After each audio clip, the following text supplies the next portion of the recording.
helping them grow their wealth more, helping them to manage their wealth. In that experience working with them, was there any surprises? What were the 3 surprises that you would say that would surprise us about working in that environment? One of the things that really surprised me, most people would think, including myself at the time, that they've got so much money, or they might have quite a lot of money. So they're very much about leaving the legacy and making sure that their family, it's going to continue to grow and it's going to continue to benefit those coming after them. The earlier people hear these sort of conversations, it gets ingrained in their brain. How important is self-identity in becoming wealthy? Do people need to see themselves as wealthy or successful before they actually get there? Wealth is determined to different people in different ways. So you might feel wealthy because you have your family around you. So that to you, you've got food on the table, you're wealthy. But to others, it could mean driving a really nice sports car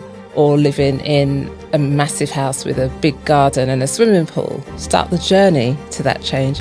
And it can start small. People think they have to put thousands of pounds away every single month. It's not a race. It's better if you start early, and it's all about starting.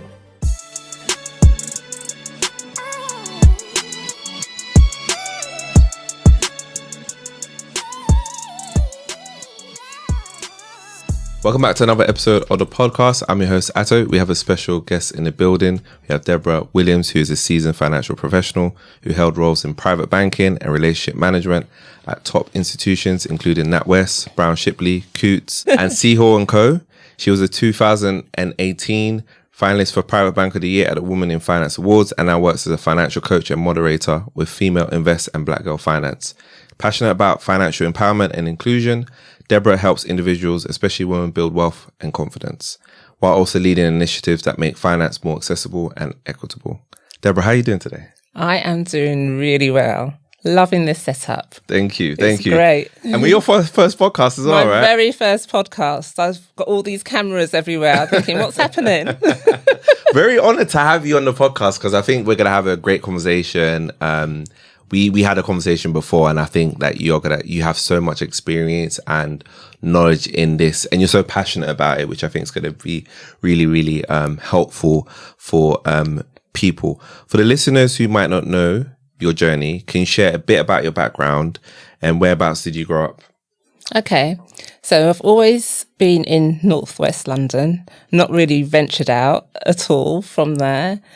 My journey started with NatWest, so straight from college, went straight into banking, stayed in NatWest for a little while. Then one of the senior managers left and he went to Hill Samuel Bank and asked me to come with him. So I went over there, and then from there I went to Brown Shipley, and then to Coutts, and then to Hoare Co. Mm-hmm. So, and a few bits in between as well. So okay, I've worked in a few banks. Wow. And let's stay on for Northwest. So you said you grew up in Northwest, right? Mm-hmm. What was it like growing up around there for you? How do you find it? So for me, the street where we were, so I'm from a family of 8, including my parents. So we were the only black family on our street as well. So it was interesting, but it was nice. It was really, really nice. And it was a close-knit street, so we would play out with the girls and the guys out there. A lot of people hadn't heard of where I was from as well. So when I went to college, they'd say, "Where's that? Do we have to make sandwiches to come and visit you? Is it a long journey?" But it's not. It's on the central line. Make sandwiches to come visit you. That's quite a funny joke. Yeah, no. It's not. But it's. I like it. Around there. It's not as green as what it used to be, which is a shame. Like everywhere else, there's flats going up everywhere. Mm-hmm. So, but it's still nice. Yeah, I like it. And whereabouts are your parents from? Jamaica. Were you born in Jamaica or the UK? No, I wish. No, I was born here. Okay. I was born here in Perryvale. Ah, the hospital's no longer there. Oh, really? Yeah. They got rid of it? Yeah. Oh. I think not long after I was born. I don't know what that means. But that's mad. Do you go to Jamaica a lot? Yeah. Is it something that you... What's that been like? Like, obviously, growing up in the UK, but like going to Jamaica for you? So the first time going to Jamaica was a bit of a shock, because where my family's from is way up in the countryside. So it was the times where you still had to go to the well to get the water, no hot water, etc. So my first trip with me and my younger brother, I absolutely hated it. But then, as we went back again and again, I loved it. I loved it. I thought, this is where I'm supposed to be. Yeah. So, yeah, I tried to go there. I still got family there as well. My partner's family's from there. So, yeah. Yeah, I think like sometimes it's the shock, right? It's the difference in the shock. Sometimes it's like too much of a shock and you're like, okay, I've got to kind of get used to this. Like, you know, this is not the same as what I'm used to. So therefore, you kind of just dismiss it. But I was young. I was really, really young then. But now I can't wait to get back there. I love it. So many people trying to get to Jamaica. Yeah. If I could, I would retire there if I could. And hopefully one day maybe I will be able to. So, yeah, no, it's a beautiful country and beautiful people as well. Amazing. So, okay, so wanted to talk about relationship with money, your relationship with money, right? Yeah.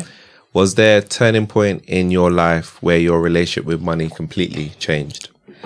Yeah, so I guess like any young girl, I liked going out. I liked buying nice clothes. But then there came a point in my life thinking, oh, I want to move out from home. But I always knew I didn't want to rent. So in my mind, I always knew I didn't want to pay somebody else's mortgage. Okay. So I had to start getting serious. I had to start saving properly, and not just saving to be able to afford the mortgage repayments, but being, you know, savvy enough to know that there's electricity bills, there's gas bills, there might be ground rent, there's all of these other things, making sure that I'm going to be able to cover that. So putting money aside at the detriment of maybe going out at a weekend or something, or just not buying as many clothes as what I would used to. So that's so interesting. So you because you had a goal, you were disciplined enough. That gave you the discipline to say, okay, I'm actually gonna have a bit of delayed gratification here and actually save towards doing that. That's so interesting. Sure. And also, my older brothers and sisters had done it, so I wanted to make sure that I had my own as well. And it's nice when you've got people that you can see do things, then you sort of think, okay, well, I want to do that, or maybe not as well. So I knew that I had to get my head down. I had to save. I had to look at, you know, my finances and see how I could make that happen for me. Yeah. So like having that was an inspiration for you to tell you this is possible to be done. Yeah. That's so interesting because it's essentially, there's like so many things happening. Obviously you got the motivation that other people have done it before you, so you know like what the path is, but then you also have the goal that motivates you to actually, that keeps you, it gives you that energy whenever you're maybe feeling not okay, there's an element of weakness of maybe I should spend, but actually you know that you've got this goal to like buy a house as well. Exactly. And having something that's just yours, not having anybody, you know, your parents saying, come and do the dishes, or you know, just having something, that space that is just yours, and you can decorate it how you want, you can do what you want with it. That's what the motivation was for me as well, and just making sure that I'm building for my future as well, because you'll start somewhere, right? So you get something, maybe a small flat or whatever it was, and then you try to grow from there. I think that's honestly like a lesson for people to learn from in anything, that if you want to make some change for you, you should really, a goal is going to help you. Because similar to me, right? I think, I don't know if I've ever told the story in full, but similar to me, I think what really helped me kind of change my financial habits and what really got me onto the path of becoming better with my money was having that goal of, I want to buy a house. Yeah. And because that became the goal, I was so focused on doing that. And I think without that, maybe I wouldn't have been as motivated or as interested in changing the way I do things. So I think it's very important. Yeah. And people underrate that, actually. Yeah. Because if you don't have it, then it's like, why are you going to do anything? You've definitely got to have something to work towards. And don't get me wrong, I know it's so difficult now. It's so difficult for, the younger generation to get on the property ladder. But that's why they need to have that motivation even more and that discipline to, put as much money as they can aside. A lot of people are living with their parents, but instead of saving, and not everybody, but instead of saving, some people are still in their old habits because they just think, oh, well, I'm never going to be able to get on the property ladder. And it doesn't have to be a property in London. You can start with an investment property and you can maybe get a property outside of London that is a lot cheaper, rent that out, and then try and build some wealth from that. So that then becomes your deposit to maybe buy your own personal property at some stage. Yeah. The thing is funny that you say that people kind of feel like they will never get onto the property ladder, so they don't do anything. But if they don't do anything, you definitely won't. Yeah, right? exactly. You definitely won't make progress. So you might as well try. And then see. After that, you got to have more options than not trying at all. Yeah. Right? If you don't try, you're definitely not having the options, right? Yeah. So, and go to the banks and just see what, your affordability might be. They'll do the calculations for you. There are calculations online as well. You can do mortgage calculations. So you can work out yourself online how much of a property you can afford. Yeah. Yeah. Have you ever made a financial mistake that taught you a valuable lesson? Yes. So one of them was credit cards.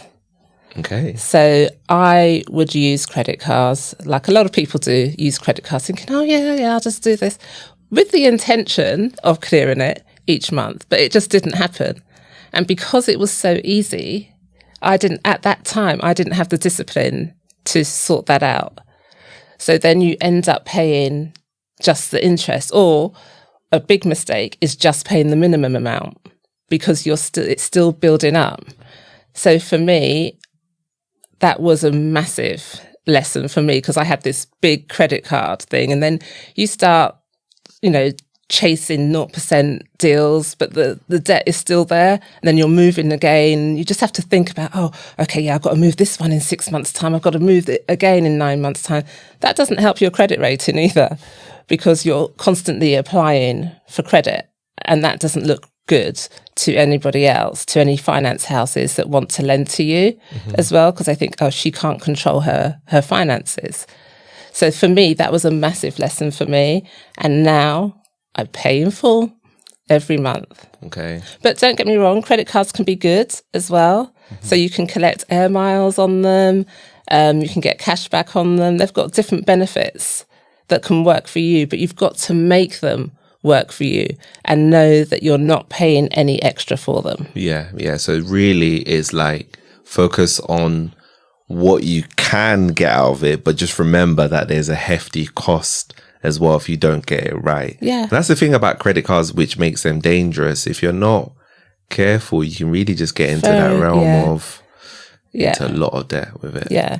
And you don't have to accept those increases to your monthly spending line.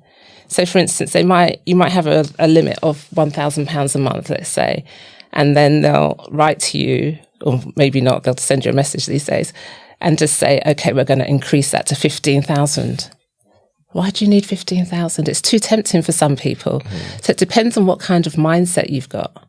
Yes, it might come in handy if you're going to make a big purchase, but know that you've got the funds to clear that straight away, and that you're going to use your card because then, I can get air miles from this, or I can get cash back from it, or whatever it is. But you need to use it wisely. I agree. It's one of those things, like I said, if you're not careful, you can get yourself really, really burnt. And it's funny that you say about the banks increasing, from that perspective, why do they increase it? You working in retail and private banking, what's the reason for them doing that? Because you're right, it's completely very tempting. Because they earn off of you. It's as simple as that. They earn off of your debt. So they're charging you interest, which is going in the bank's pocket. Okay, so they're just happy to increase how much you borrow because they're like, yeah, this is an opportunity to make more off you. Yeah. But you're thinking happy because you're like, oh, my credit limit's gone up. So actually, it gives you a boost like, oh, my credit score's good. And it's like this kind of feeling of, it kind of boosts your ego a little bit where you're like, oh, this is nice. But actually for them, this is a money-making opportunity. Yeah, it is a money-making opportunity for them. But also some banks obviously do want to help you as well. So they will look at to see if you're eligible for them. But equally, they know that they can potentially make money from you for it. That's crazy. I never thought about it in that way. But actually, now that you say that. If you think about things like, for instance, if you don't pay, if you haven't set up, and that's another thing, definitely set up a direct debit. If it's not going to be in full, at least do the minimum payment so that you're not going over that threshold and you haven't missed a payment. If you miss a payment, they're charging you £20, £25, £30 late payment fees. That's crazy. So all of these things, you just need to be aware of. Yeah, you need to be on top of it. And hopefully today we can help people with that. So what led you to pursue a career in both private and retail banking? And what did your role entail? So what led me? So I was always interested in finance to some point. But I didn't really know how to get into it. I didn't really know what I was walking into. So I started off in retail, which was great. And then that led me to private banking, which was more of a niche. And it was more interesting for me at the time. And also with people that have, wealthy people, I was interested in how they made their wealth. How did they get to that stage and how they operate as well. Yeah. Okay. So that's what got you into it. And what was like the main things that you were kind of doing? And actually, let's focus on private banking because we haven't had a lot of private banking conversation. What was like the role that you were mainly kind of doing there in private banking? How it works is it's similar to like a general bank account. It's just that the people have more money. Okay. And they have more disposable money. So for the likes of you and I, we've got our current account with, I don't know, let's say a high street bank.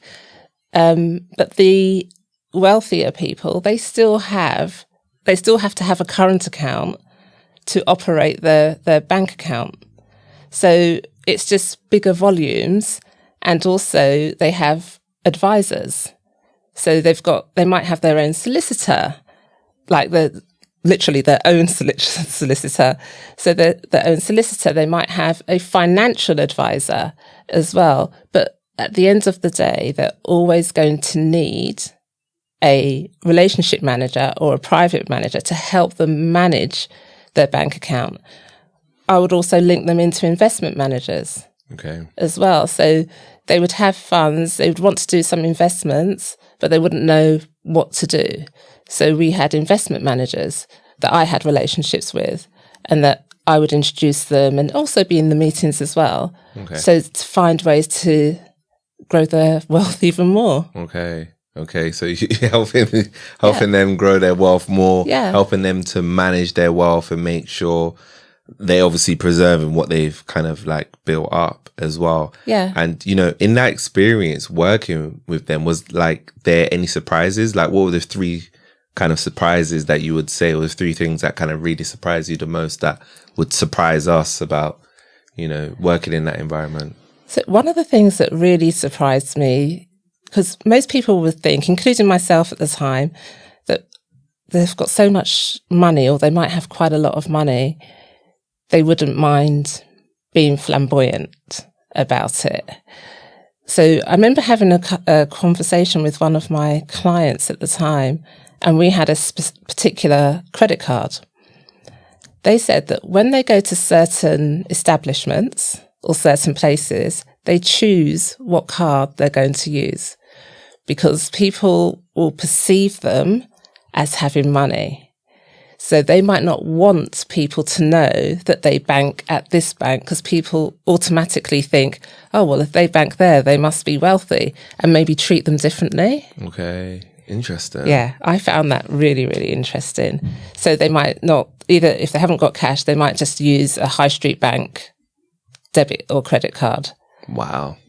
Just so people didn't look at them in a different way. Okay, so when people say this whole wealth is quiet, that's a demonstration of this wealth is quiet. So they don't want people to, was there any reason why? Like they don't want people to think that they're wealthy? Generally because they just didn't want to be treated any differently. Okay.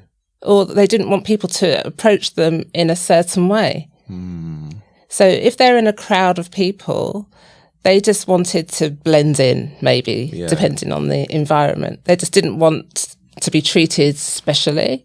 Okay. Or they just didn't want people to think that they've got money. That's interesting. Yeah. Wow. Okay. I was not expecting that that though, because it's like it's humble. I think, you know, you get people that are glad to flaunt it. Oh, yeah, this is my card. Oh, yeah, this is my platinum card. And they're glad to show all of that and show off about it. But there's no need. Yeah, there isn't. Really, there's no need. Gosh. What about what two other ones you have that you can think of? I'm liking the first one. The first one was nice. So another one, I guess, is from talking to them, it's more about retaining like legacy wealth. So I didn't know about trusts and things like that before. So a lot of wealthy clients, they have their trust funds and their children have access to these trusts at certain ages, or they put things in place for their children. Say, for instance, they've got a daughter and they're worried about who she might marry. And then if that marriage doesn't work out, that person will be entitled to some of her wealth. So they put things in place to prevent that. Okay. So I found that really, really interesting. Okay. And everybody should think in a way of not just here today, but what they're leaving behind. So what are you leaving behind for your children, or for what is your legacy? What are you leaving behind that can grow in some way when you're no longer here? Yeah. So legacy was an important one for them, and that was something that they really thought about beyond just themselves and preserving their wealth. It was like, actually, yes, we want to preserve, but we want to preserve past our lifetime, actual generational wealth as well. Interesting. Yeah. I like that. I think that's a nice surprise. Do you have a third one for us? The third one would be probably investing in maybe startups. Right, all of these examples, we've all got access to these as well. Yeah, it's not just wealthy people, but people think that they haven't got the door to get into these sort of things. So investing in startups, just looking at companies, seeing if they think that company is going to be around in 5, 10, 20, 50 years' time. And if they believe in it, they will put their money into those startups. And yes, they might put a lot of money into them. And sometimes they'll work and sometimes they don't. But it's all about taking the risk in something that you believe in. Okay. So they were happy to take, even though they made that much money, they were also happy to take an element of risk. But they're thinking it's going to grow. They're not thinking they're going to lose it. Okay. They're thinking, okay, this company, I don't know, makes shoes, let's say, for example. People are always going to need shoes. Or they make the leather for the shoes. They put that together. People are always going to need that. So they know that company will be around. So they've got a vision that they can see, okay, if I put in X amount, if this company does well in 5 years' time or 10 years' time, that is going to multiply to whatever it is. Okay. I can then sell my shares in that company. Right. And then maybe invest in another company. Okay, I get it. So they are thinking like a business owner. Yeah. And it's not just them thinking, okay, my money's going to grow to this straight away. It's thinking, like you say, visualizing the actual Long business term. that I'm investing in. How can this business grow? How can it generate more revenue? How can it generate more profits? Actually, very similar to how you invest in a, publicly traded company stock. Yeah. Similar type of thinking. And then that's what they obviously believe in it as well. And then I'm sure there's other things. Yeah. So if you think about Amazon, for example, when that first started, probably started in a little room similar to this. And one of the first people that invested in Amazon, they had a vision. They knew it wasn't going to happen straight away, but they knew later on this is going to be huge, or they believed it was going to be huge. So they probably were laughing at the time. Well, not at the time, but, when they either sold their portion. Yeah, it's true. That's with Amazon, it's definitely a story of perseverance and long-term thinking and, being disruptive as well. Okay. Yeah. And we can all do that. Yeah. We can all do that. And it's that sometimes there is an element of risk. And I would always say, don't invest what you can't afford to lose as well. But sometimes if you don't take the risks, you're always just going to be coasting and doing what you've always done. Yeah. It's like they say, scared money doesn't make money. It's true. Sometimes I have to remind myself I like of that. Scared money doesn't make money. That's what they say. Scared money does not make money. That's what they say, right? If your money's on the sidelines, you don't invest, it's just going to be eroding, right, to inflation. On the, kind of adding to that, you would have been in the front seat, like in these conversations. You're having these conversations, right? Yeah. With all these kind of, high net worth people. What were the kind of conversations that you were having that we don't really have, outside? What were the conversations you're having inside the bank that we are not having like outside? I'll go back again to things like trusts. So they're very much about leaving the legacy and making sure that their family, so it's all about generational wealth. So just making sure that it's going to continue to grow and it's going to continue to benefit those coming after them. So they're very much about thinking, okay, what can I put in place for this? What can I put in place for that? Making sure that their children are also in these conversations. So I would always encourage them, bring your children in. Let them have these conversations as well. Let them have these conversations, because the earlier people hear these sort of conversations, it gets ingrained in their brain. Mm-hmm. And so when they get to a certain age, it's not strange for them as well. But that's not just for the wealthy. It's for the everyday person. Have these conversations at home. Have these conversations with your children from an early age. I mean, I'm not sure about you, Atto, but we didn't have those conversations growing up with our families. So we've had to learn ourselves as adults along the way and make mistakes. There's nothing wrong with making mistakes because you won't make them again.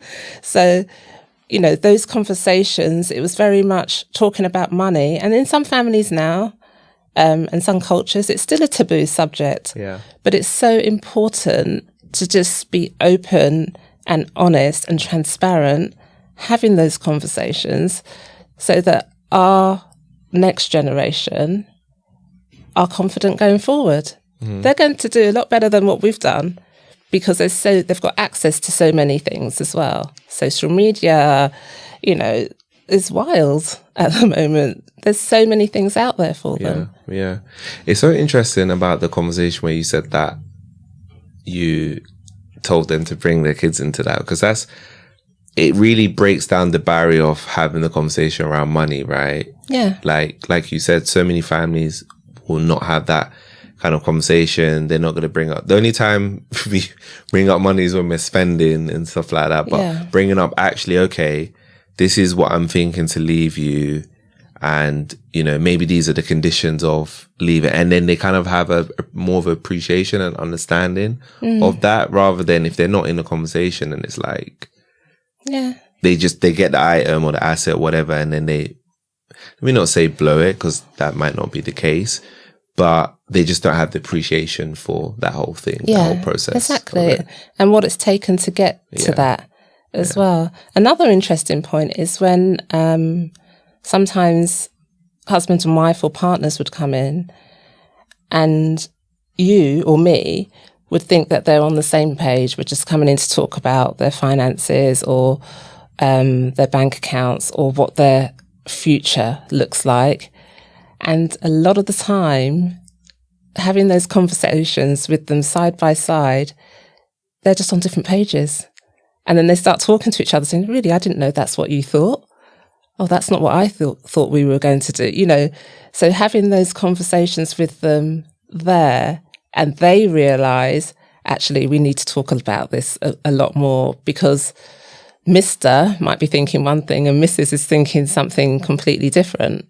So So you were definitely in front of, you had a lot of interesting conversations with so many people on this, and it must have been, what were you thinking from your perspective when you were witnessing all of this kind of conversation, seeing these kind of things happening, especially when it's to do with money, because we all interact and deal with it. So I'm quite nosy, so so I find it really interesting just looking at those dynamics and the fact that it took them to come in here to have those conversations, whereas they've just had passing conversations, thinking that they're both on the same page when they're actually not.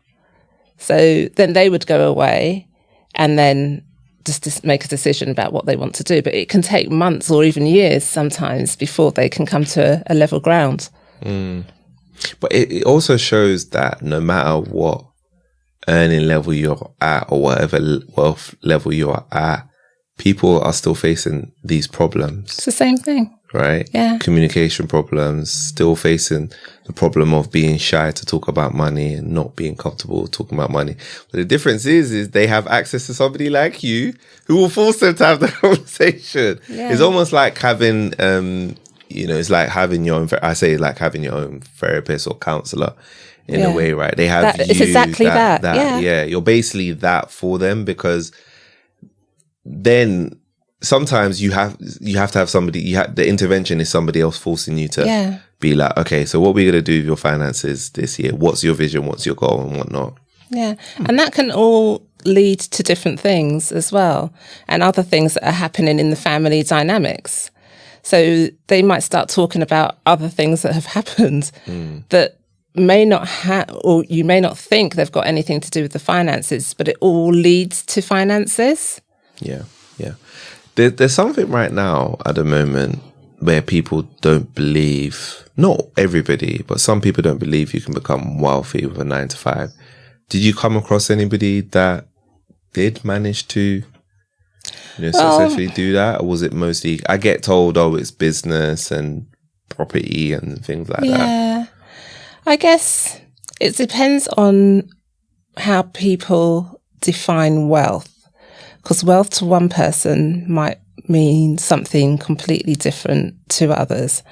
And there are people out there with 9-to-5, well, I guess they're not 9-to-5s because they do work late hours, but people that do work the official 9-to-5 jobs that are getting paid really, really good salaries.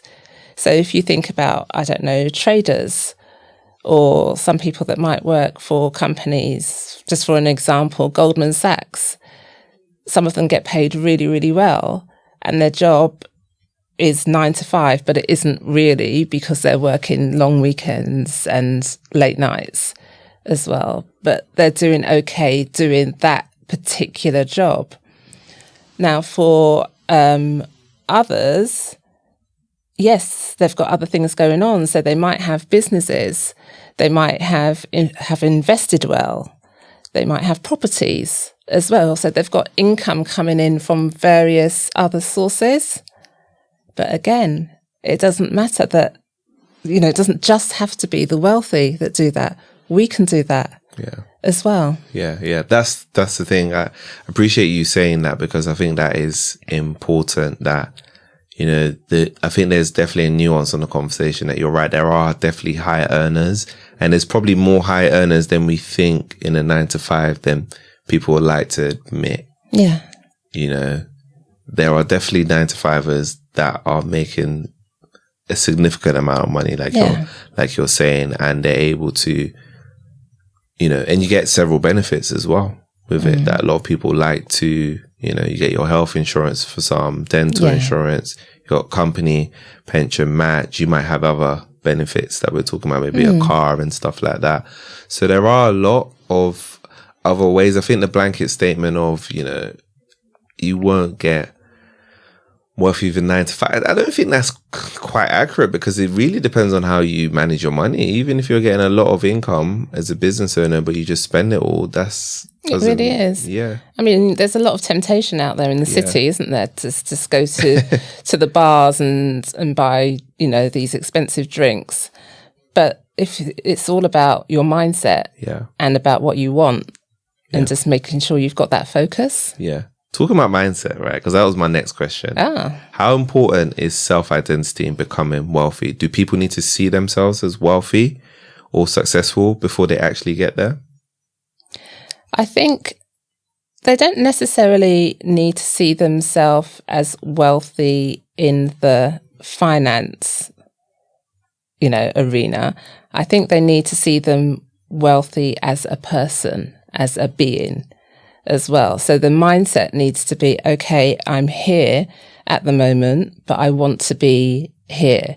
So it's just changing how you think about finances and putting things in place to help you get there. Yeah. So for me, I think wealth, again, is determined to different people in different ways. So you might feel wealthy because you have your family around you. So that to you, you've got food on the table, you're wealthy. But to others, it could mean driving a really nice sports car or living in a massive house with a big garden and a swimming pool. Other people might have the money to do that, but that's not what they want. So wealthy to one person is different to another person's. Okay. So it's defining your wealthy being, you're saying. So defining who that being is in the future, and what that person or that being is like, and then aspire and then trying to get to that place. I like that. Absolutely. So looking at your future you. Yeah. What does that look like? Does that really look like, especially in the UK, what's the point of having a swimming pool in your back garden? True. Right. So, just different things mean different things to different people. So wealthy, again, just because the person next to you has all of this stuff, you might not want that. So what does wealthy mean to you? I understand that, because at the end of the day, right, like you said, it's one thing seeing something that other people have, but if you don't really want that and that doesn't really move the needle for you, there's no point of trying to aspire to be somebody else. Like you say, it's creating your own future you and try to aspire to be in that, which is why it confuses me why so many people, want to be, the term on Keeping Up with the Joneses, why so many people want to do that, because when you're doing that, you're kind of straying from the future you want and straying to the future that you think other people. You're just trying to be somebody else, trying to live somebody else's life. Yeah. So again, wealthy could be, you might want to go to a Caribbean country or an African country, have your land and just have your little house and just be farming, for example, and living off the land and helping the local community with the wealth in financial terms that you've accumulated. That might be what you want to do, and that's fine. Yeah. It might not be driving a sports car around Soho at 2 a.m. in the morning or whatever it is. So it means different things to different people. Yeah, I think you have to have a lot of grit, especially in this society that we are in now, the social media society, where if you veer off away from the pack, you may feel, not all the time, but you may feel a bit alienated because you're not doing what everybody else is doing. You're not talking about what everybody else is talking about. But I think there's an element of grit that actually ultimately long term, you're going to be happier with the decision that you made for yourself, rather than, like you say, living somebody else's life. Yeah, it's not great, is it? And there's nothing wrong with being different. Yeah. There's really nothing wrong with being different, as powerful, long as as long as it's what you want for yourself. And sometimes it takes a lot of time to learn that. Yeah, it definitely does. So I came up with something as we were, preparing for this conversation. So I'm calling it the 5 stages of wealth. I might change it up, but just to structure the conversation. So I wanted to start with what I'm going to focus on is a few different areas of that. So the first area is building wealth from scratch, to just help people kind of figure out from that. So basically it's called the survival stage, right? I wanted to ask you actually, before I kicked off that part, was there ever a time you felt stuck financially yourself, and how did you move past it? I guess there was once when I got made redundant, and I was worried, as you do. Not in the beginning. I thought, okay, I got made redundant, I'm going to go on holiday, which I did. I went on holiday, and then you come back, and then you've got to face the reality, and you think you may walk into a job straight away. If that doesn't happen, then what do you do? So you've got to make sure that you have your emergency fund. So making sure you've got 6 to 9 months, I would say. Some people say 3 to 6 months, but in the way the economy is at the moment, I would say 6 to 9 months of expenses, just to know that if, you can pay. So always save, always put money aside into an emergency fund. If you get made redundant, if possible, use some of those funds to top it up as well. And that's what I did. But I was worried that, okay, this might not happen for me. But I had a little bit. It wasn't as much as I wanted it to be. I wanted to have more, like everybody. But I had something that I could fall back on. Yeah. But the thing is, you were prepared, not prepared, if you get what I mean. You didn't want that to happen to you, but you had a fail-safe in any kind of emergency, right? Or any kind of crisis that you kind of had that with you. And so we may have some people who are financially struggling. They may not know that they're financially struggling. So are there any traits that you can kind of share with us where it kind of depicts that somebody might be, struggling financially? That's not that obvious to them. Yeah, no, sure. So basically, if they're living from paycheck to paycheck as well, they're constantly in their overdraft. That's me on both of those before. I've been that, and I don't even think I thought I was financially struggling. You just thought that was a normal paycheck. Let's go out, exactly.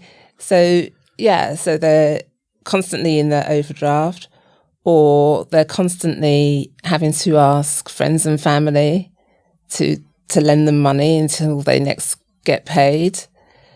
They're not making their repayments.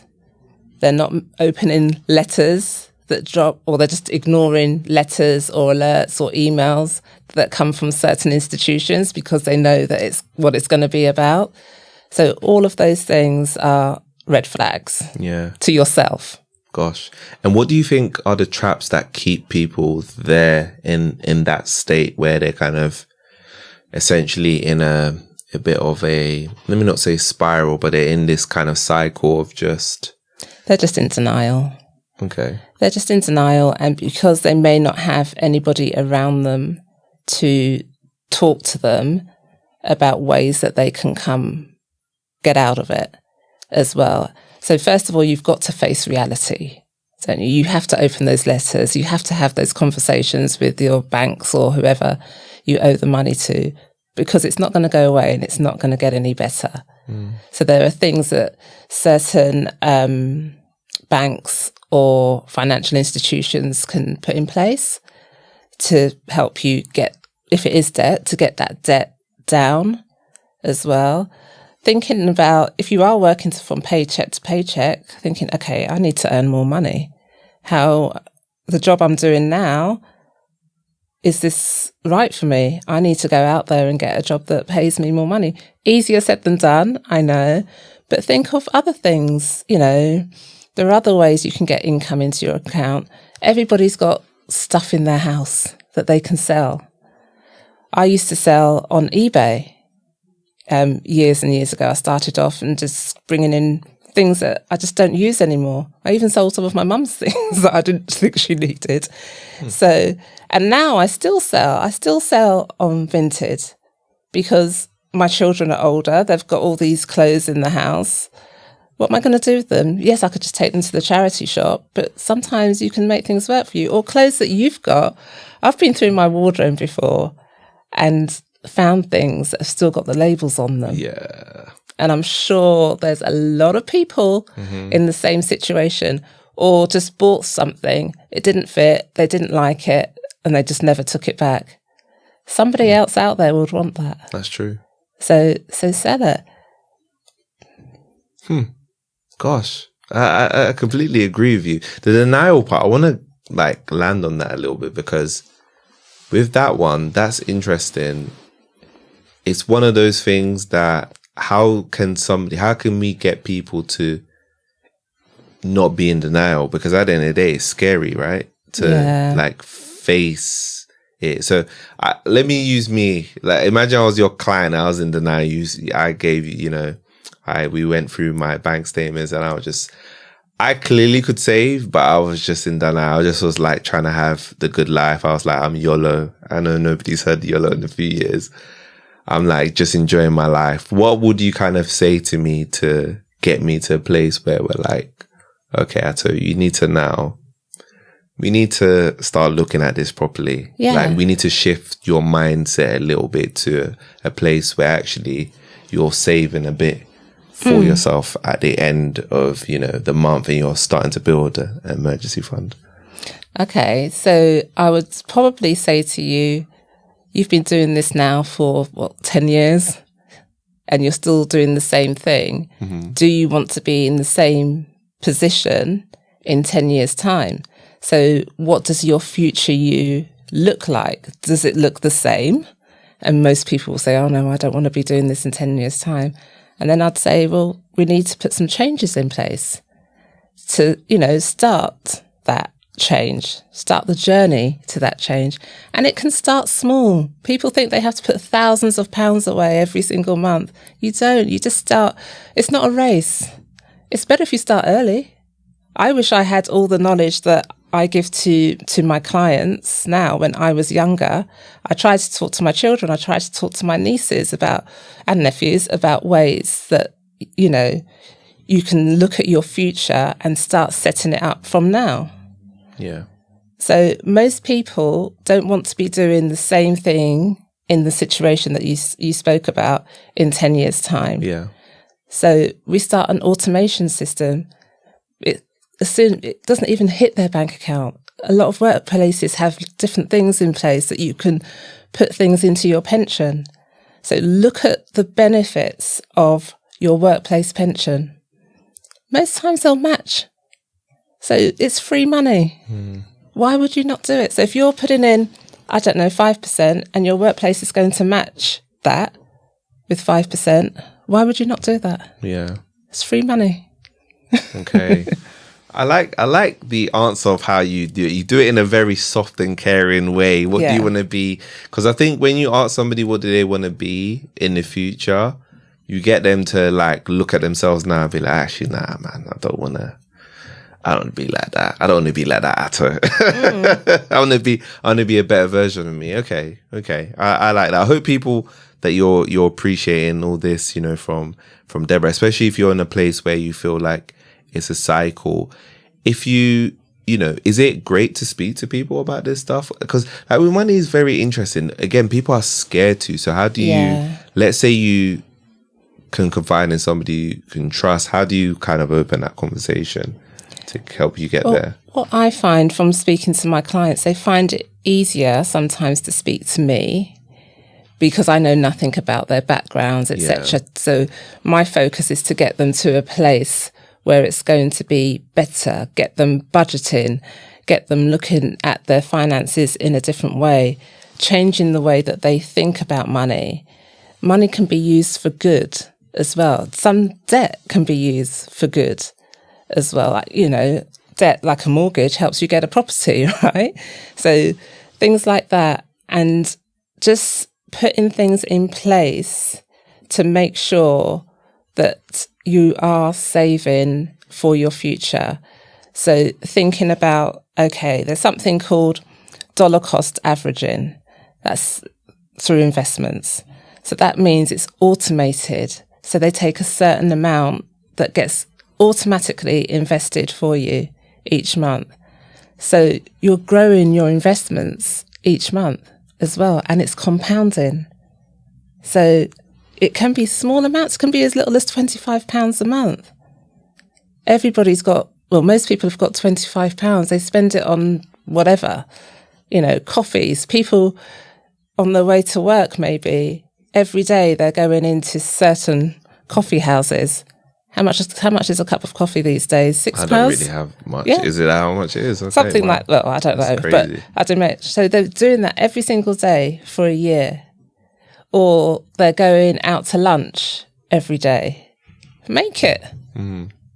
A few sacrifices, I guess, right? Maybe it's not 5 lunches a week. Maybe it's 3, or maybe it's 2, right? You still have your nice time, but you just scaled it back a bit. Maybe it's not a complete cut, but it's just a scale back of what you're doing. So maybe it's not coffee every day. Yeah. Maybe it's a coffee Monday, Friday, Wednesday, Tuesday and Thursday. Exactly I don't know, make it at home or something like that, right? Just exactly that. A scale back. It's just a sacrifice. And then once you get into what I like to call an operating rhythm, you forget that that's happening. Yeah, you're so used to it. You're so used to it. Yeah. And then if you change your job and you get a higher salary, put a percentage of that away, because you've got more to put away. Now, it's great that you're getting a higher salary, but try and, don't just stick to the same amount that you were putting away for the last 5 years. Try and increase that slightly. Yeah.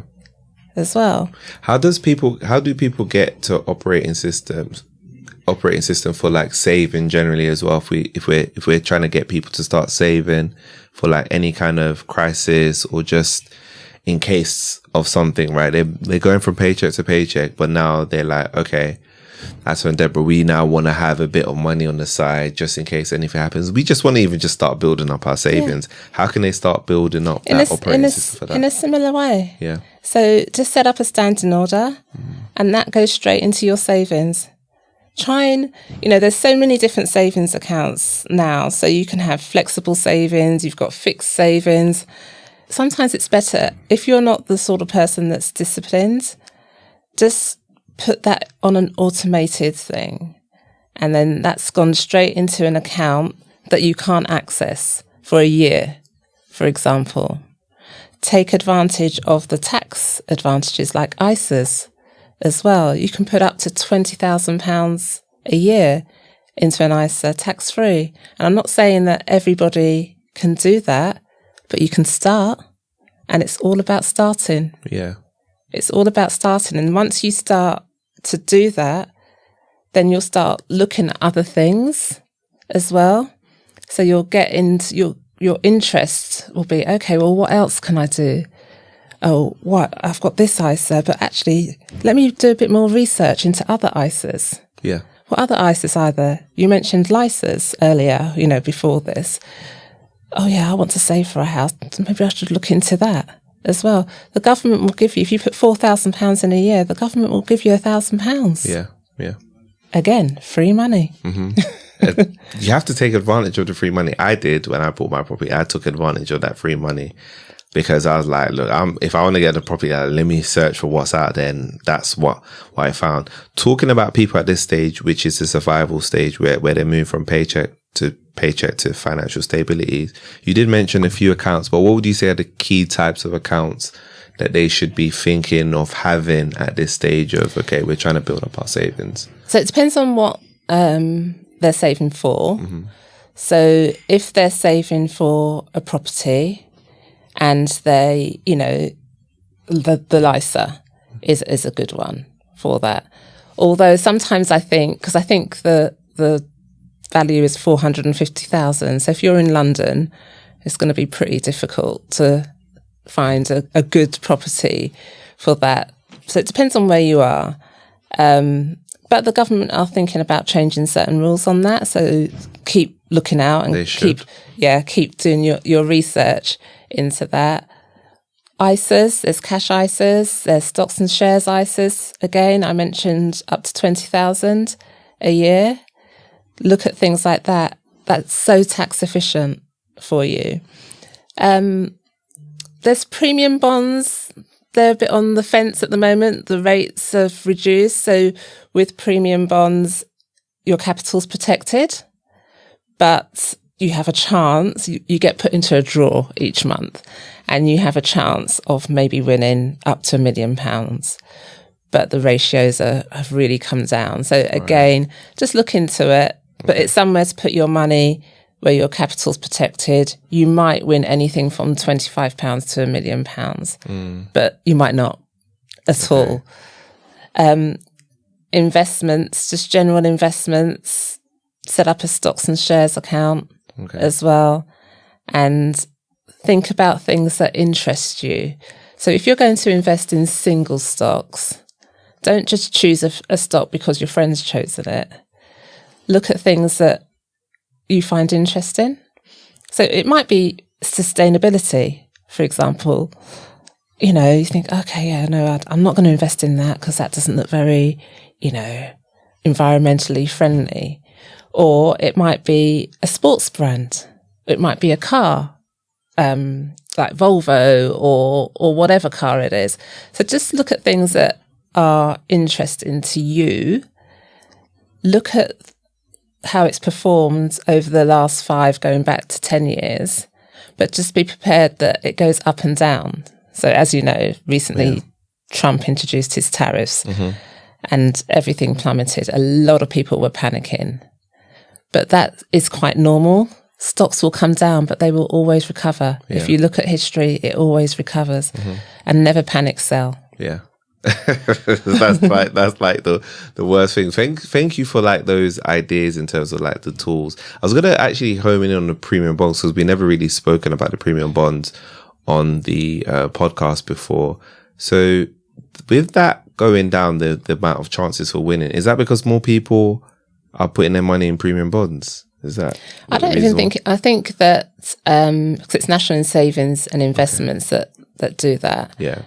They've just decided to just decrease the prize funds. So, and there's no interest. You don't get paid no interest on that money at all. No, so you don't get paid any interest, but your capital's protected, so you can take that out at any time. But if you win, then you can say so you can win anything from £25, like I said, to £1 million. So you could get £25 a month if your numbers. It's a bit like the lottery. Yeah. If your numbers come up.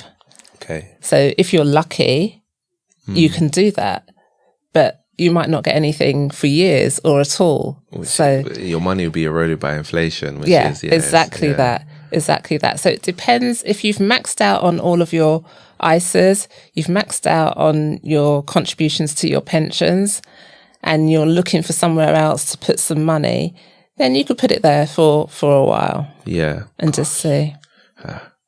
I might have to look at premium bonds. I remember at one time they were all the rage. That's what like everybody was kind of doing. Yeah.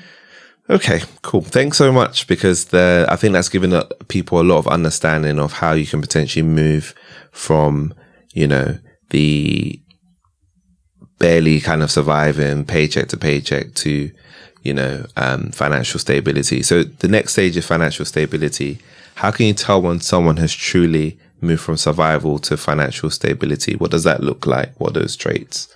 Okay, so they're more relaxed in how they're spending as well. They have their pensions sorted out. One thing I will say about pensions as well, because people move around jobs a lot. Yeah. So make sure that you know where your pensions are. And not only that, look at your pensions and see what they're invested in. Because sometimes it might not sit with your morals, because it's very hard to see what everything's invested in, but they can give you like a synopsis of where everything is invested. And if it's in things like, I don't know, arms, for example, you might not want to, be supporting war. You might, but you might not want to, or fossil fuels. You might not want your money to be invested in something like that. And you can move it. You can move it. So speak to your pension advisors and just ask for evaluation, first of all, know where they are and just see what they're invested in. Yeah. And a lot of people don't look at pensions, which is one of the most important things that you're going to need in retirement. You want to know that you have enough. You want to know where it's invested in. You just need to have an understanding of what's kind of going on with it, because it really impacts what, you have a long time, and you have a long time to let it compound in the right way. But if you're not letting it compound in the right way, and then you get like 30, 40 years down the line, you're like, what's going on here kind of thing. So that's not, you definitely don't want that. And think about diversification as well. So, just going back to different types of investments, we've mentioned about premium bonds, things like gold. People don't think gold, platinum, silver. People think, again, that's just for the wealthy. Yeah. It's not. There's, if you go and have a look on the Royal Mint website, you can invest in gold bars. You might not be able to buy a whole gold bar, but they have something called DigiGold, where you can buy a portion each month again. So you just buy a portion of that gold, and that will, grow over time. So hopefully the earlier you start, the better. Or coins. Me and my cousin were talking about coins the other day. You can buy gold coins, silver coins as well. And they're not as expensive as what you might think they are. Yeah, there are. I feel like investing is definitely becoming more accessible. And this is I feel like this is the last few years is one of the best time to get into investing, because of how accessible it is, the amount of information that's available out there. You can really start small and grow it over time. Whereas before, I feel like you needed to have a lot of money. Now that's no longer true. You don't have to have a lot to start, and you can be building that over a longer period of time as well. What can people do, right? Like, let's say they get into financial stability. What can they kind of do to stop themselves slipping up, and going back into bad habits? I'm sure that you've coached a lot of people, and, they might say, and there's nothing wrong with making a mistake. We all make mistakes, but how can people kind of just keep them on the straight and narrow and, go in the right way? So again, it's mindset. So once you start thinking differently, I think you don't want to go back to the way you thought. And when you see that your money is growing for you, you see that it's working. So you see your balance is growing, and you see interest on your accounts, or your investments doing well. Then you think, oh gosh, why didn't I do this like 5 years ago? So I don't, once they're doing it, I don't think they want to go back. Yeah. So you think that you think that once they see the money going up, it's like you're thinking, nah, that's not. Yeah, and it's all about their thinking, isn't it? They're thinking, okay, that was me back then. Over there is where I want to be. Right now I'm here, and I'm working towards that. Yeah. So it's like small steps they're taking, but they can see that journey is working for them.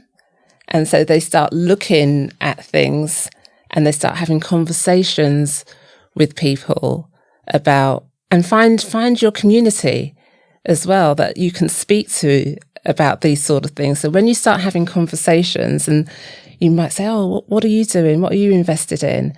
Or even if it's a credit card, what card are you using? Just various other bits and pieces. Just things like that. So people start to have different conversations and think differently. And I don't think they go back. Yeah. Okay. That's an interesting perspective, because I think actually when you put it like that, I get what you're saying. You're saying that actually, because you're seeing the good that you're doing, why would you go back to bad? Why would you go to, it's like being enlightened. Why would you now not be enlightened? Which is true. When you are enlightened, you do always wish like, oh my God, I wish I started investing earlier. Man. If I invested 10 years earlier, I would be rich by now. Yeah. All that sort of stuff. So you do start thinking like that. I suppose when a child, for example, you keep telling them, don't touch the oven, it's hot. Don't touch the oven, it's hot. Don't touch the oven, it's hot. and they touch it and then they burn themselves and they hurt themselves, they're not going to touch it again. Yeah. Because they know that that's not a good thing to do. Mm-hmm. So it's a similar thing. Yeah, yeah. Is there any kind of changes that people need to make in terms of budgeting, saving, thinking about debt at a point where they're like financially stable? Think about the tax-free options that are available to them, the ISAs out there, the pensions. Think about taking out a SIP, which is another pension, self-invested personal pension as well. Again, you can start slowly because you never know what's going to happen with your workplace pension. So think about having something extra that you've got there as well. Have a look at your government pension as well, just to make sure that you're on track for that.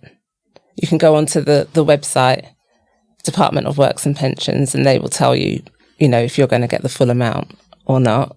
It's just a simple inquiry, takes 2 minutes, put in your national insurance number, and that's it. So they can tell you, because sometimes you've got missing pockets. And there was a stage where they allowed you to catch up and pay for those missing pockets, which I think was April, but just double check, because on the website it will tell you if you can still do that or not. Wow. So, for instance, some people may not have worked for 2 years, so they weren't contributing. So, but now you could go in and just catch up to make sure you get the full pension. Okay, that's a good gem actually. That one, checking it, because I don't think I've ever checked my workplace pension to see. Sorry. And what am I talking about? State pension. I don't think I've ever checked that to see. Yeah. Huh. And it's just being familiar with everything that's available to you. So being familiar with the state pension, being familiar with your workplace pension. Can I make it any better? Can I contribute more and then my work contribute more? What's in my pension? What's it invested in? Yeah. All of those sort of things. Just having a look at everything. Write everything down. Write down all of your assets, all of your liabilities as well. Yeah, I do that all the time. Not all the time, like every day, but I check once a quarter. I check, okay, this is what the liabilities are saying. This is what the assets are saying. At a growth stage, what financial steps do people typically need to grow their net worth and move towards financial independence? What steps do they need to take, did you say? So, right. So I think they need to look at their debt, especially their high interest debt. So I usually say, look at those first, get those down as much as you can, because once you get those down, you'll be paying less. And then once you get to a level or clear it off, that's when you start growing. Mm-hmm. So you're growing, so you're putting investments, so you'll have extra money in your pocket because you're not paying those debts. But get those debts cleared, but start off with the high interest ones, if possible. Okay. And then put those funds, those extra funds, into some savings. Okay. Some of the ones that I've mentioned. Okay. And then continue to do that monthly. Yeah. And then if you get a lump sum, so for instance, people might get a bonus at work. So put some of that bonus into your savings or sometimes you can put it into your pension as well. Your work can do that for you. Yeah. So say, for instance, you get X amount of a bonus. Some workplaces will let you put a portion of that into your pension. Okay. Rather than having it all in cash and then you just spend it and you don't know what you spent it all. Exactly, which I don't think a lot of people are used to doing. I can speak for myself. I'm used to just spending my bonus or taking out all my bonus. I'm not really used to putting some of my bonus into a pension. Yeah. Because it's like, I want the money now. Yeah, exactly. But and then what do you use the money for? I'm good.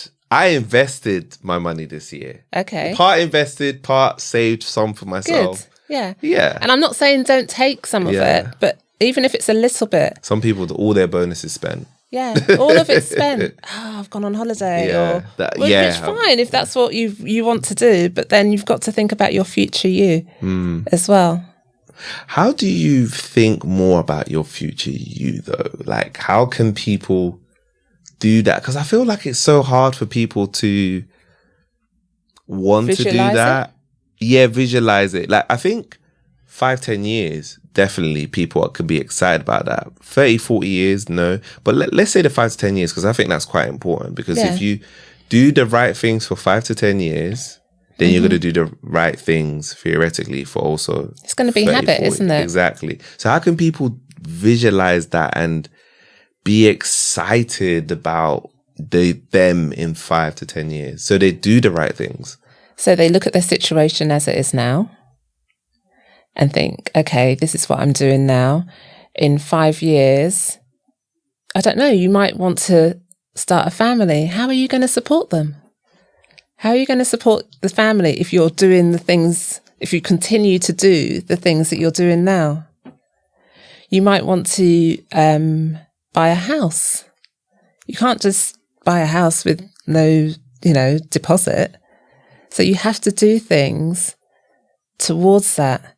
So you have to really look and visualize, okay, in 5 years' time, do I want to be, still renting in this 1-bedroom apartment or flat sharing, whatever it is? So you have to change your own mindset, and only you can do that. Again, find your community, talk to other people, see how they did it as well, see what they think, speak to me as a coach, and we can set up a plan to move towards that. Think of alternative ways to get money in. There's other things that you can do. People like to call them side hustles, I guess, but think of it as a business more than a side hustle. Because if it's just a side hustle, you're not going to really take it seriously, are you? Yeah. So if you think about it as more as your business, then what do most people want their business to do? They want it to grow. So, and think about things that you love. For me, I love to travel. So I've started a business as an independent travel agent, and I'm trying to grow my team and show them how they can also earn from travel. How they can go to, different hotels and get them at a cheaper rate, or stay in hotels that they may not have been able to afford before. But now, being in a business as an independent travel agent, they'll be able to do that. And I want to share that with as many people as possible because I think it's great. Yeah. So you're monetizing, because that was my next question, was actually going to be around like, how can people, what's unconventional ways that people can generate additional income, especially in the growth stage where now you're financially stable, you got your money coming in, you're saving, a good amount, you're investing a good amount, but actually you want to even make more money in other things. You got your sole income, but now you're trying to make more income from other areas. And, you suggested one of the things that you're currently doing for yourself is the travel agency. How did you come across something like that and know that was good for you?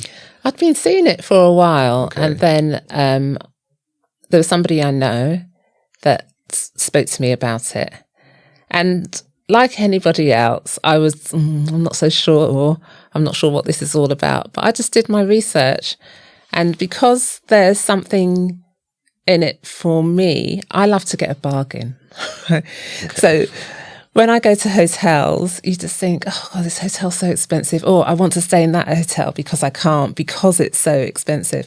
Every single hotel charges commission. So if I was to book something for you now, I would get paid that commission. If I was to travel to that hotel, they are going to give me, just because I'm now an independent travel agent, they want me, or they want travel agents to go to their hotels to maybe showcase them. So they are going to give you a significant discount to stay at their hotels for them. Because you're going to talk about it, aren't you? Naturally, when you go away on holiday, if you stay somewhere nice, you're going to come back and you're going to say, oh, I stayed at this great place. So you're doing their advertising for free. Yeah. That's really unconventional and such an interesting one. Have you come across any other unconventional ways to make additional incomes? That's a pretty good one. I can't even lie to you. That one's so interesting. I wouldn't say it's unconventional, but a lot of people made money in crypto if they got in at the right time, but a lot of people lost a lot of money. Yeah, that's true. A lot of people lost a lot. A lot of people lost a lot of money, but there are some people that became, made a lot of money in it. And crypto is still around, but again, it's high risk. So it depends on you doing your research and what your risk level is. Yeah. So if you're going to invest in crypto, you've got to really believe in it. And like any really investment, you've got to be able to afford to lose as well. Yeah. Because it's risky. Yeah, and that one is a very high risk. You can lose all of that in a day. And and there'll be people that you speak to, you yourself, Atto, that love crypto. Yeah. They just love it because it's working for them. Mm-hmm. And it's worked for them as well.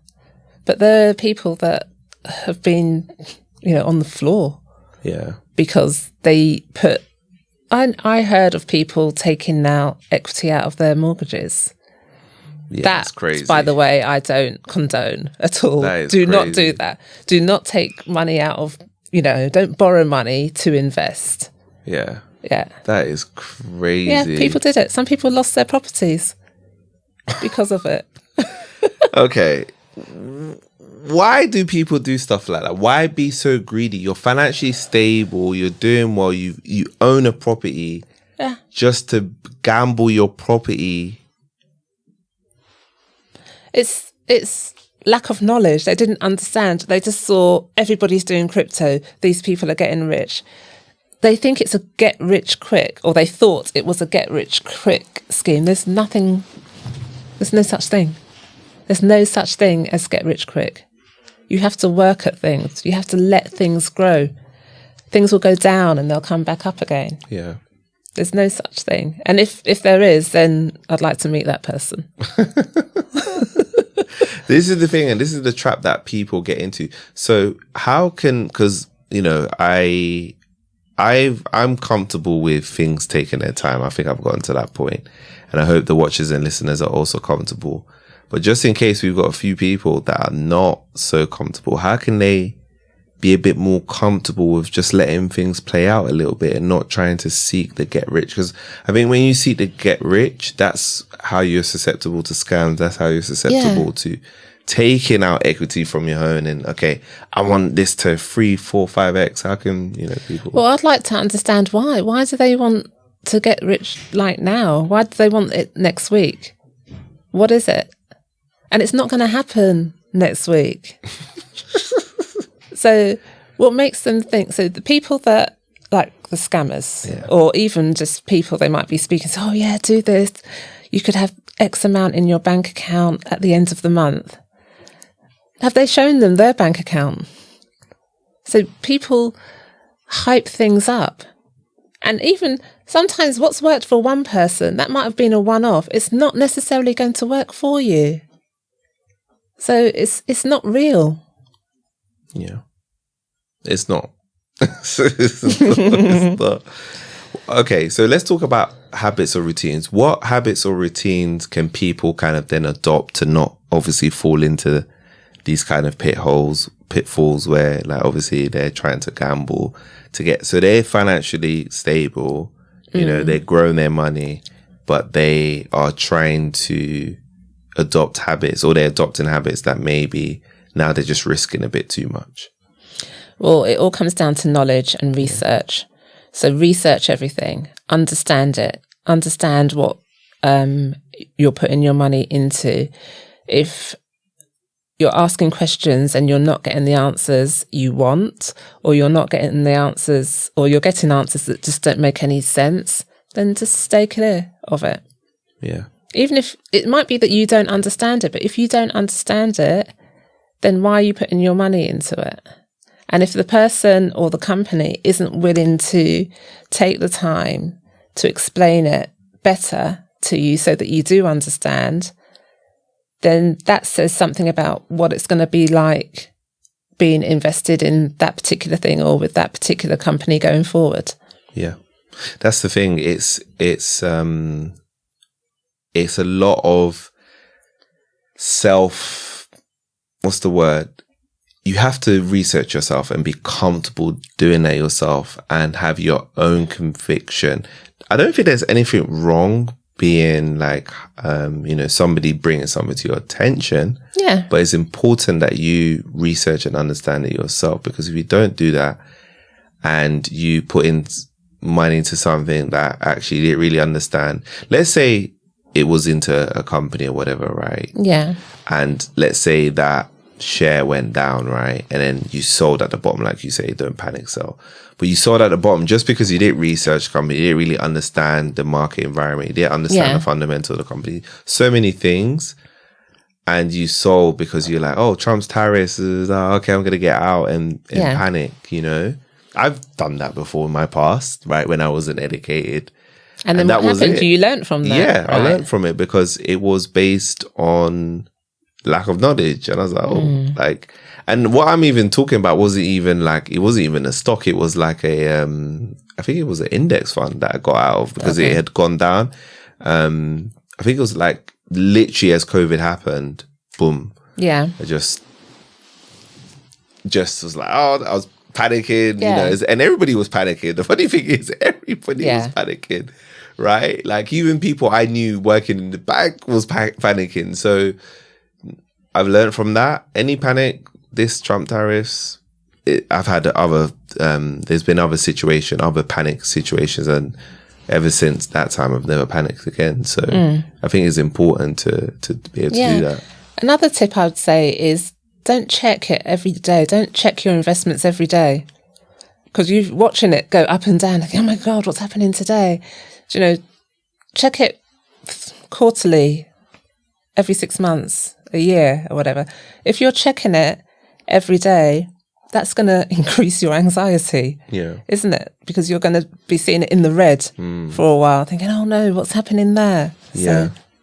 So with stocks and shares ISA, actually, because I do like to talk about that, I did have a question recently from people like, how do people figure out what's the right ones for them to I think use if you're as a platform?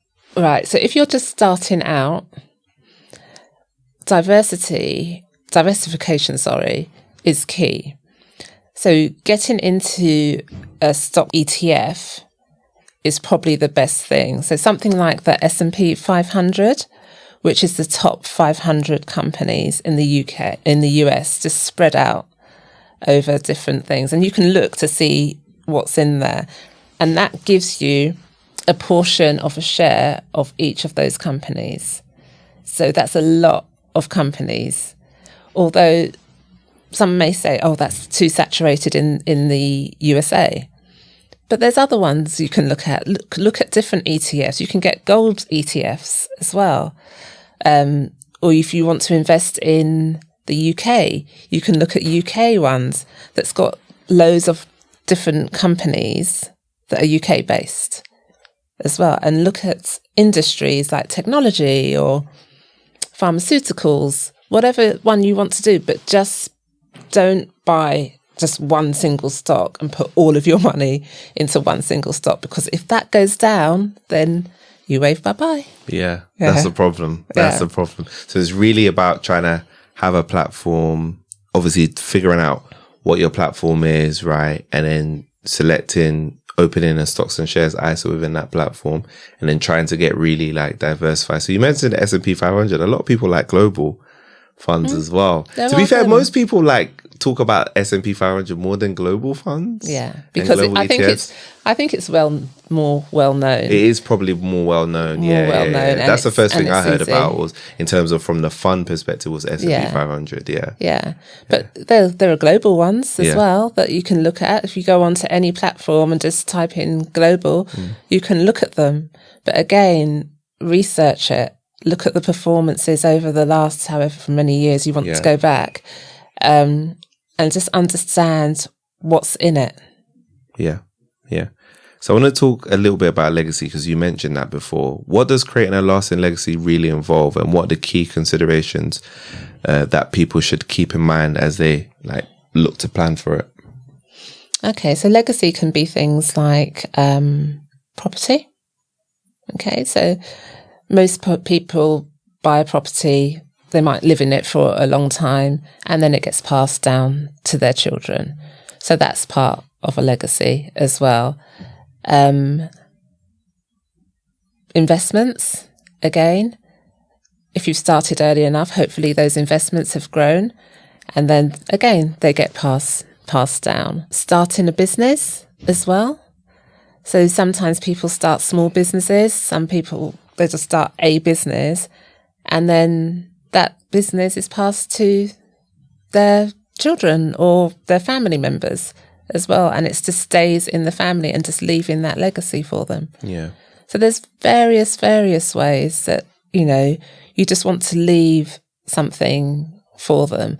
So in our community, people might have things in the Caribbean, like houses that are still there that were owned by our ancestors.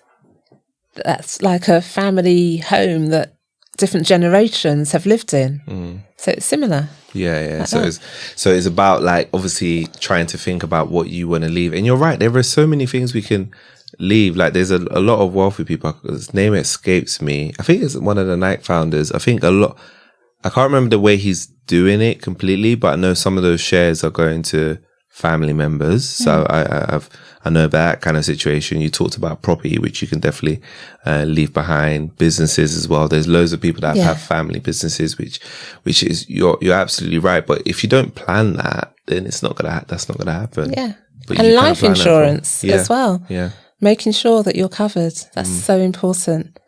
Life How insurance. important is that? Oh my goodness. So life insurance. So if, for instance, you got sick, how are you going to pay your mortgage? If you're the only breadwinner in the house, how's that going to happen? So you can get life insurance that can cover things like your mortgage. If you get, if something happens to you, like detrimental, then that you can have a lump sum that goes to your your beneficiaries as well. Yeah, that's the thing. So it's planning for these things. Income protection as well. If you lose your job and you can't work. So there's so many different things. It's just planning, and just, to me, it's about peace of mind. Just knowing that, okay, if something does happen, they'll be okay. Or I'll be okay, because I've got this policy that I can pull on. Yeah. It's just, I guess, it's like the peace of mind with all of this kind of stuff that, like you say, it can feel overwhelming sometimes for people because there's just so many options. What would you say is the most important things in terms of all the financial tools that we spoke about? What's the minimum, at least everybody should kind of have these main things? But I think the minimum they should do is their own budget. So know what's coming in and what's going out of your account, and then seeing what you've got left.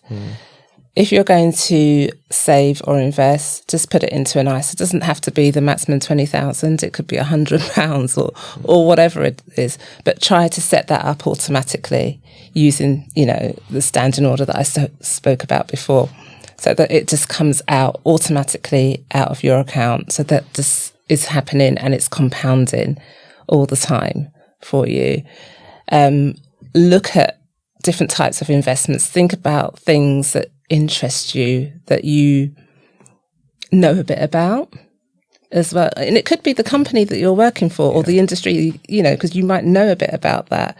So just do a bit more research and then just continue to do that. But have a goal to maybe step up a level each time and have a target as well. So, okay, so in 2 years' time, I'm going to increase this to that, if you can. So just have something to work towards. Yeah. Okay. So it's your budget, it's your investment accounts for stocks and shares, ISR. And savings. Pension as well? Definitely pensions. Definitely pension. And what about insurances? Insurance, all of it. All of the above. insurances. And it sounds... So there's no minimum, all of it. Yeah, it sounds like it's a lot. Yeah.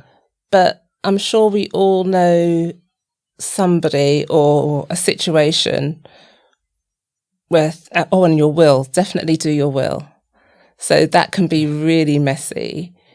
And that's where I was going to lead on to, that, you know, I'm sure we all know somebody where they didn't leave a will, and then either people come out of the woodwork or nobody knows what's going on.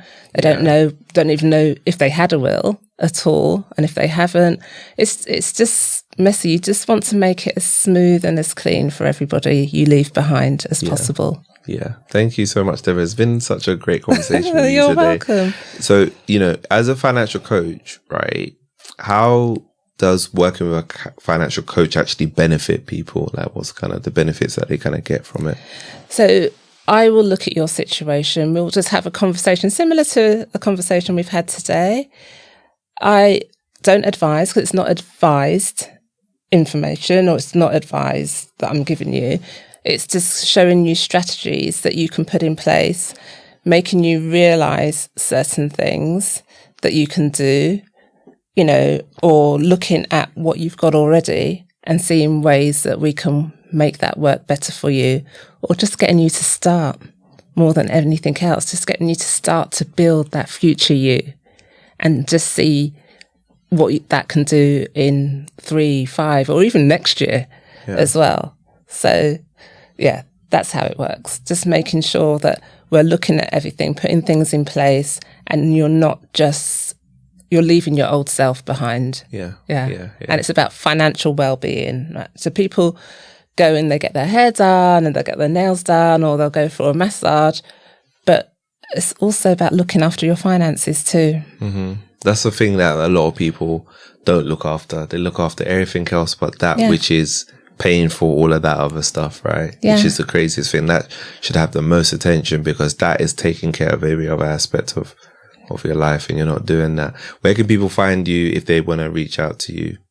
Oh, okay. Yeah. So probably the best place to find me is at Black Girl Finance, where I work with Selena. I think you've had Selena on here as well, haven't you? Selena on the podcast. Shout out Selena. Yeah. Hi, Selena.